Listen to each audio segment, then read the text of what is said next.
మీ కళ్లద్దాలకు శాశ్వత పరిష్కారం కేవలం 9,999 రూపాయల నుండే LASIK surgery American laser eye హాస్పిటల్లో.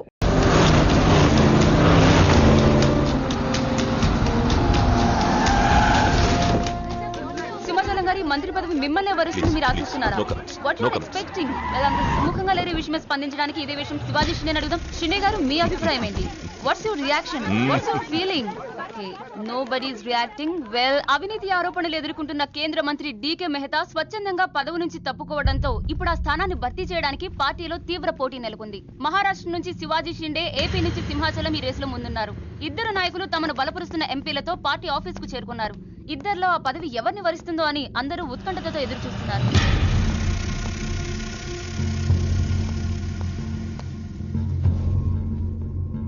आइए साहब, आपको साहब बुला रहे हैं. आप नहीं, आप आइए.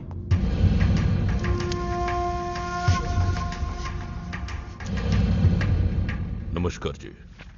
నమస్కారాలు పక్కన పెట్టి ఇది చూడు. ఫైల్ నిండా ఎలిగేషన్స్ ఉన్నాయి.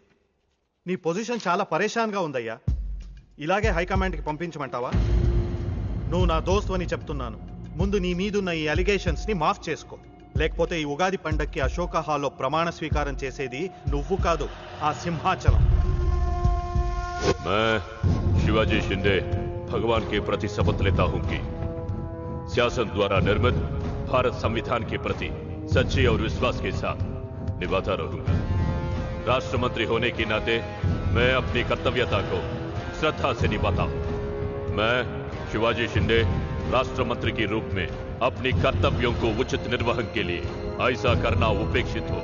अन्य अवस्था में मैं प्रत्यक्ष अथवा परोक्ष रूप में संकोचित या प्रकट नहीं करूंगा.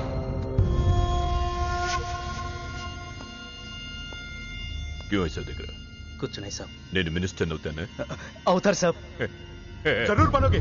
100% అవుతారు సాబ్. అవుతారు సాబ్. ఎవరు?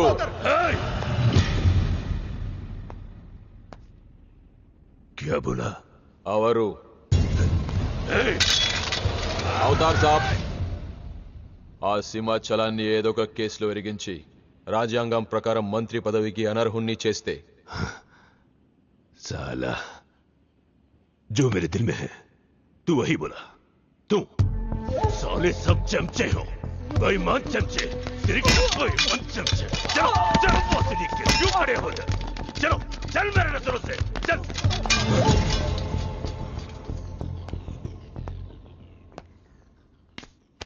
मुन्ना, ఈ మినిస్ట్రీ కోసం సింహాచలము నేను 2 ఏళ్లుగా వేటాడుతున్నా. వాడు మంత్రి కాకుండా ఆపగలిగే ఒకే ఒక శక్తి హైదరాబాద్ లో ఉంది.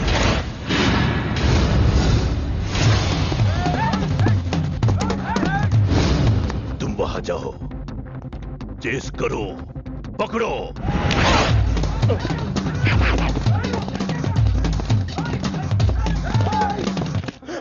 నన్ను రక్షించే శక్తి లేదా?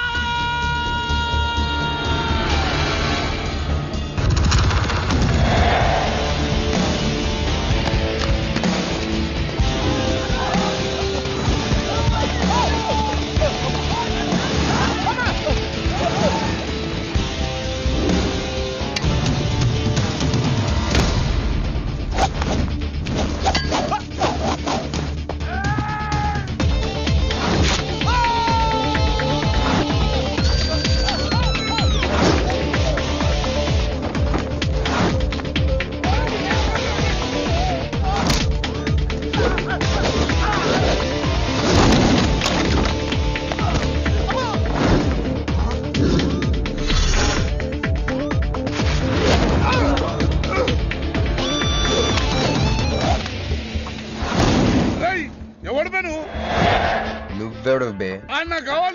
నాకు బి కావాలి బే. ఆడు నా కాడ 10,000 తీసుకుంటూ 1 రోజులు వేస్తానని. 2 నెలపై ఇప్పుడు దొరికిండు కొడుకు. క్రికెట్ బెట్టింగ్ అని 10 రూపాయల వడ్డీ లెక్క 50,000 తీసుకుని సలగాడు. అరే, ఇండియా ఓడిపోతాను బెట్టింగ్ వేసాం, కానీ గెలిచింది. అది నా తప్ప? తిరిమాకి ఇంటి ఓడిపోతాం బెట్టింగ్ వేస్తావు బే? నిన్ను బతకనియ బిడ్డ. అన్నా, నీ బాకీ సంగతి మర్చిపో, నేను మర్చిపోతా. ఈ నా కొడుకు సచ్చిండు. రేయ్, కట్టమైజంని తలుచుకో. సగం చచ్చిండు. ఆపిన ఎందుకు చెప్పు అన్నా ఇప్పుడు ఈడాన్ని చంపిండు అనుకో మన పైసలు పోతాయి కదనే. గదే ఈడు 10,000 మనమే ఇచ్చేసినాం అనుకో ఆడిని మనకు వదిలేస్తాడు.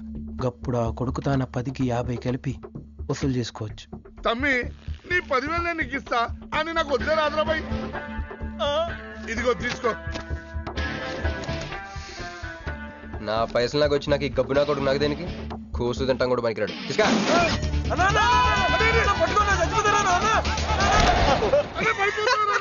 గబ్బిళ్ళం లెక్క ఆడుతుండు. తమ్మి వస్తా. అన్నా అదేంటన్నా నన్ను వీళ్ళకి మేత కింద వదిలేసి వెళ్ళిపోతున్నావు. బాకీ తిరిగినాక నీతో నాకు పనే ఉంది బే. కట్ట మైసం మీద ఒట్టు నువ్వు వెళ్ళావంటే. ఏందిరా కట్ట మైసమ్మా? నీకు తెలుసు కదా కట్ట మైసం అంటే సెంటిమెంట్ నాకు.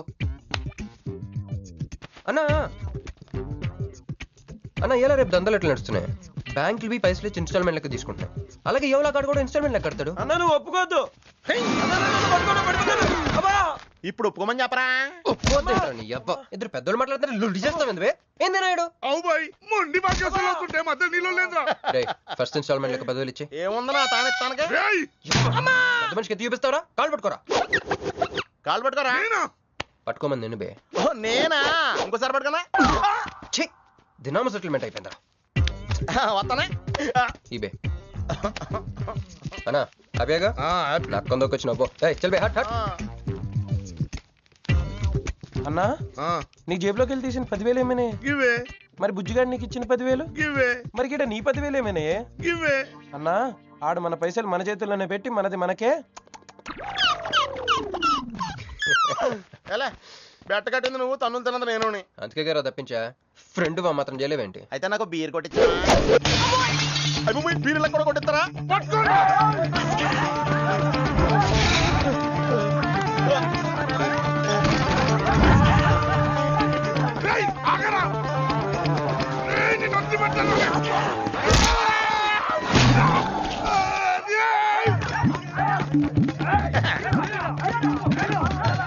వరుసగా పొద్దునే తలుపులు పోతున్నారంటే వెదవెళ్ళారా? పని పడలేదే మీకు? ముత్యమెంత పసుపు ముఖమెంత ఛాయ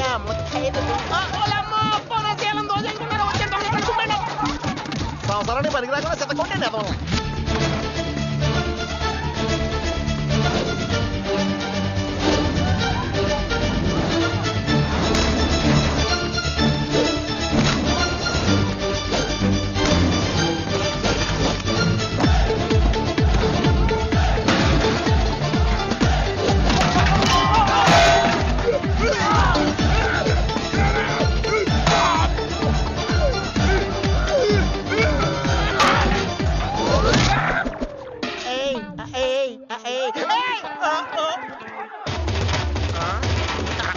బాల పంచుకుని తాగితే పాపం పోతారా వదవల్లారా?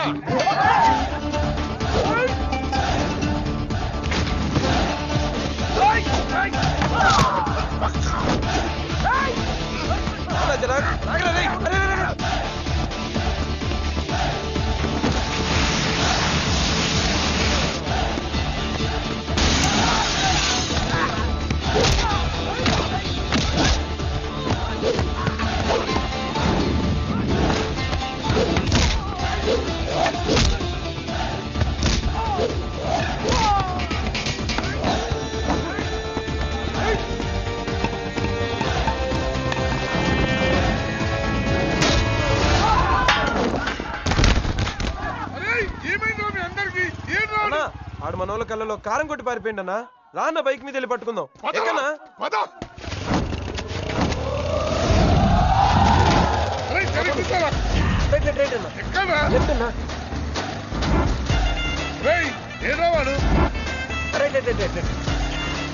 ఇదేంట్రా బాబు రైట్ లెఫ్ట్ అంటున్నావు? తొవ్వెక్కడ ఉన్నది ఇక్కడ? బైక్ దిగి చూడన్నా నీకు తెలుస్తుంది.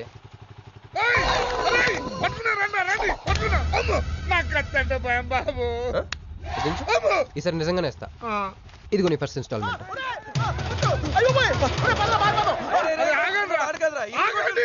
కుర్రోడు మంచోడ్రా.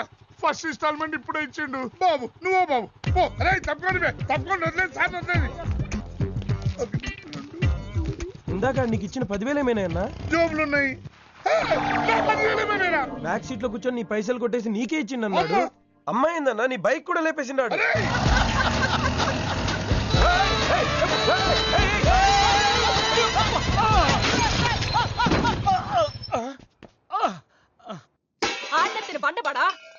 నిమ్మకి నిప్పెట్ట ఆడిగుండకి సిల్లుబడా ఎవడయ్యాడు నీ స్కూటర్ని గుద్దినాడు మా నెల్లూరు చెత్తలారి కింద పడిస్తావా ఎవడాడు పెద్దగా దెబ్బలు తగలలేవే యో నీ గురించి ఎవడయ్యా ఏడుతా ఉన్నాడో మా పుట్టింటోళ్ళు ఇచ్చిన టీవీ పగిలిపోయిందని కాదు పైకి అట్టగంటున్నాడు గాని బావకి చెప్పుకోలేని చోట చెప్పుకోలేని రేంజ్ లో దెబ్బలు తగిలేసినాక ఏంది ఈ కూడా దెబ్బలేనా మా నెల్లూరులో అట్నే గీసకపోయిని అంటారు అట్నా మరి మీ నెల్లూరులో ఈటలు ఏమంటారక్క యా ప్లీజ్ పట్టుకుని యాదవా అంటారు నీకు నా మీద అభిమానం పెరిగిపోయింది అక్క అక్క తొక్క ఎదవరసల ముయ్యే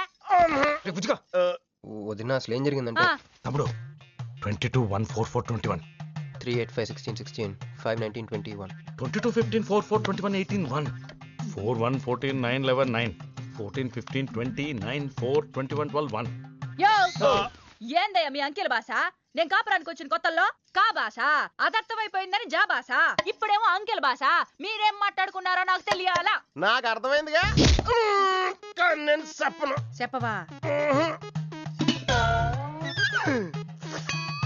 ఏమి లేదు అక్కయ్య ఈ అంకిల్ బస్ చాలా సింపుల్ ఏబిసిడీలన్నీ 26 అది ఏ అంటే 1 బి అంటే 2 సి అంటే 3 కరెక్ట్ సింక్ లో ఉన్నావు మనోడు ఏమన్నాడంటే 3-8-5-16-16 ఏమన్నా 19-21 అంటే ఈ యాక్సిడెంట్ కారణం వీడే అని చెప్పేస్తాడు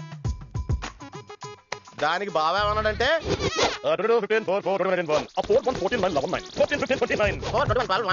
వద్దురా దాని నోడదోలు ఎక్కువ అన్నాడు ఏమయ్యా మేము సుఖంగా ఉండడం నీకు ఇష్టం లేదా రాక రాక 10 ఏళ్లకి ఇంటికో బిడ్డ రాబోతుండాడే పొరపాటున ఏమన్నా జరుగుండుంటే నా బిడ్డ తండ్రి లేని వాడు అయ్యుండేవాడుగా వదిలేవే వాడు కావాలని చేయలేదు ఏదో పొరపాటున పొరపాటు నీది కాదయ్యా మీ అమ్మ నాయనల్ది నీ వెనకమాలే నా వెనకమాల ఇడిచిపెట్టుండ్లా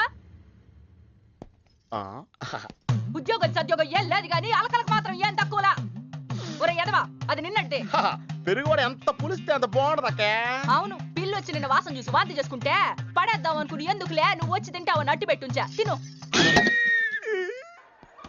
ఒరే నిన్నరా ఒరే ఆగరా నీకే చెప్తుంటా అబ్బో ఏంటి ఫీల్ అయిపోయావా దేనికి నేను ఫిట్టింగ్ పెట్టినందుగా మీ వదిన నేను తిట్టినందుగా బీరు కొంటాం డబ్బులు లేక నేడుస్తుంటా సిటీలో సిగ్గులేట్ అవ్వడం నేనే అనుకున్నాను ఆ ప్లేస్ నువ్వు కొట్టేసావు రోయ్ కంగ్రాచులేషన్స్ కానీ రేపు నుంచి నీకు నాకు చాలా తేడా ఉంటుంది రోయ్ ఏంటో అది నేను ఉద్యోగం చేస్తాను నువ్వు అడుక్కుతుంటావు ఉద్యోగమా ఎక్కడ అన్న ఎప్పటి నుంచో ఒక ఇంటర్వ్యూకి వెళ్ళమని దుబ్బుతూ ఉంటాడుగా అడగలుగుతా నీ క్వాలిఫికేషన్ ఉద్యోగం రాదమ్మా ఉద్యోగం రావడం క్వాలిఫికేషన్ కాదమ్మా ఇది ఉండాలి జుట్ట బ్రెయిన్ రా ఈ బ్రెయిన్ తో నెలకి ₹1,00,000 సంపాదిస్తాను వచ్చాడు ఈ పేరు గల వాళ్ళ అడ్రస్ కావాలి ఓ వారం తర్వాత కనిపించండి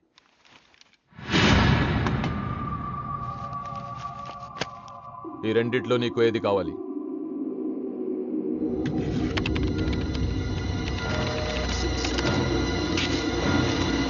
ఇదిగో అడ్రస్ ఫ్యామిలీ ఫోటో కూడా ఇస్తా good morning sir Jagarlamudi Krishnakanth ఇదేగా నీ పేరు అందరూ ముద్దుగా క్రిష్ అంటారు సార్ కొంచెం తలెత్తుతావా వినయం కొంచెం ఎక్కువైందిలే నేను వినయ్ గారి తమ్ముడినే సార్ ఓ మా వినయ్ తమ్ముడివా ఏం చదివానన్నా డిగ్రీలో ఒక సబ్జెక్టు పోయిందే ఏం పర్వాలేదు ఒకటే పాస్ అయ్యాను సార్ మిగతావన్నీ బ్యాలెన్స్ ఉన్నాయి ఓ పని చెయ్యి 2050లో కనిపించు పో పో సరే సార్ వస్తాను సార్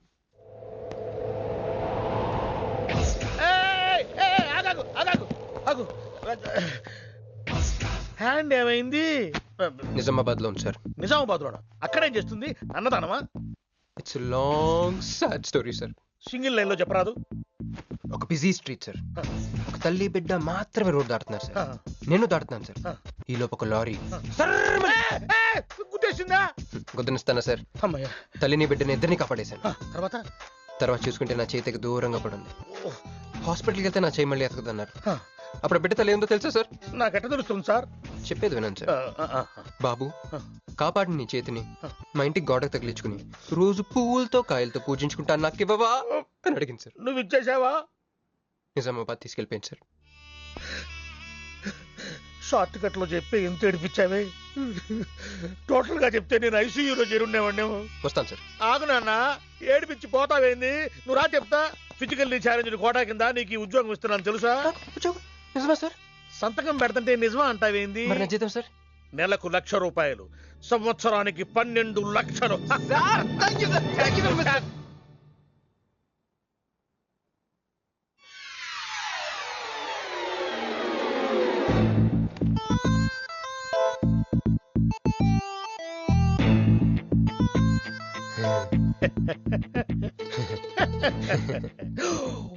ఇదేం సార్ నిజామాబాద్ లో నుంచి ఎక్కడికి వెళ్ళి వచ్చింది? ఆ మాట్లాడగాల్సింది నేను కదా, నన్ను వెర్రి పప్పగాడనుకుంటున్నావా? అనుకుంటున్నా లేదు సార్. ఉండు మీ అన్నయ్యతో చెప్తా. చెప్పుకోండి సార్. మీ వదినకు చెప్తా. వదినా sir sir sir please sir please sir please me call పట్టుకుంటాను. సరే లే లే లే అందితే జుట్టు లేకపోతే కాళ్ళు. సార్ మళ్ళీ ఏమైంది? వాళ్ళ కింద అమ్మాయి ఉంది సార్. ఇందాక చెక్కేటప్పుడు పెన్సిల్ కింద పడితేను ఎత్తుకుంటుంది బాబు. పెన్సిల్ ఎత్తడానికి ఎంతసేపా సార్? పెన్సిల్ చిక్కిపోయింది బాబు. పెన్సిల్ దొరికింది సార్. పెన్సిల్ దొరికింది, నువ్వు వెళ్ళొచ్చు. అరే రే ఈ పెన్సిల్ సైజ్ చూస్తే తెలిసిపోతుంది వచ్చే జీతం సైజ్ ఏంటో. You get out from my office. ఏంటా ఫోజు, గెట్ లాస్ట్. వస్తారు పెద్ద ఉద్యోగాలు కావాలంట, సర్టిఫికెట్ ఉండవు ఏముండవు. సార్ పెన్సిల్ ఉండవమ్మ తల్లి, నీ పెన్సిల్ నువ్వు పాడుగాను.